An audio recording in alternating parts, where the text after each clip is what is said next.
আমাদের থানা থেকে দু একটা টিম চলে গেছে, আমি গেছি, আমি নিজেও সেখানে উপস্থিত ছিলাম।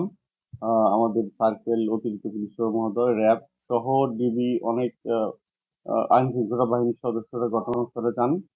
আমরা বিস্তারিত ঘটনা দেখেছি, অভিযান অব্যাহত আছে। ইতিমধ্যে আমরা এই ঘটনার সাথে জড়িত যারা আহত হয়েছেন তাদের দেওয়া বক্তব্য মোতাবেক একজনকে আমরা হেফাজতে নিয়েছি। আর অভিযোগ দায়েরের যে পদক্ষেপ অব্যাহত আছে, অভিযোগ পাইলে আমরা আইনগত ব্যবস্থা নেব। এই বিষয়ে কি মামলা হবে কিনা বা মামলা প্রক্রিয়া আছে কি? জি, মামলা প্রক্রিয়াধীন আছে, মামলা হবে।